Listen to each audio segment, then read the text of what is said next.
Okay. Ready?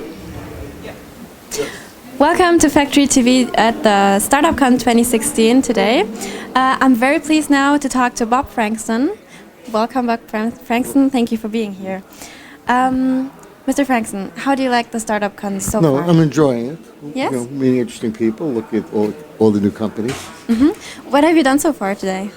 Well, given my talk and wandered around. I just came in, I flew in this morning, so I'm taking it easy. Wow, okay. So you had your talk this morning, or Yes, this afternoon. You talked about yesterday, today, and tomorrow. Could you tell our audience what this was about?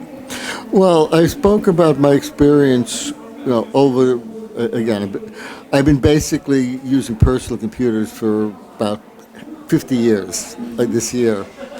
And that experience, I think about it sort of from the origins. A lot of people look at it now, they accept, okay, they got to accept the givens.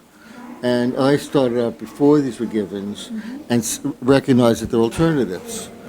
That one of the particular point I made is we still think of the ability to communicate, which is so fundamental to the internet and all these innovations, as expensive, when it's really shouldn't cost anything at all.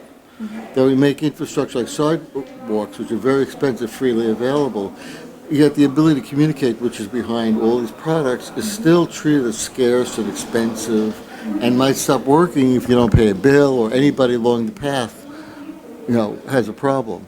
So that's one example of the kind of resources we need to make available.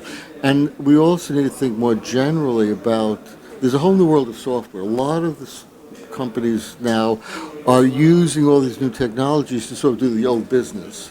And we really have to start rethinking things first principles, what resources we make available. Like one reason we have smart cities is we think it's so expensive because in the old days you had to build everything into the city, you had to plan ahead. But with software, we don't have to. So we have GPS information available freely. We're starting to make train schedules available. By making information available, that gives entrepreneurs and individuals, if we make it simple, you can do things that are useful without it having to be a business. That's much more transformational than building a city that has to only work one way, that you have to plan 20 years ahead. So we're going through this revolution in basically more agile innovation where you can try out ideas, you can experiment without having to sort of make a 10-year plan. Yes. So you've been in business angel for quite a long time now. Is there any interesting startup here that you would invest in? I haven't really looked at, in detail at this point. I think, I look at it more, for the enthusiasm, the interest. Yes. Would you, in general, be interested in European startups? I have nothing against. The problem for me, though, is it's hard. Distance is a factor. And when I was doing angel investment, I did it with a group, so other people could do a lot of due diligence. Because I like to hack and build things more. Okay. And what do you think is the greatness about founding nowadays?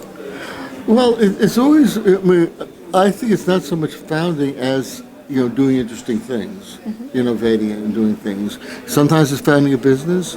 Sometimes it's doing projects which can become a business.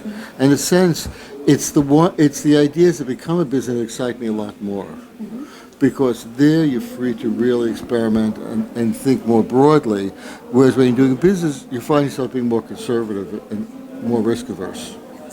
Okay, well, thank you very much for the interview. You're welcome. I wish you a great day here at StartupCon. Okay, thank you. Thank you. Enjoy this.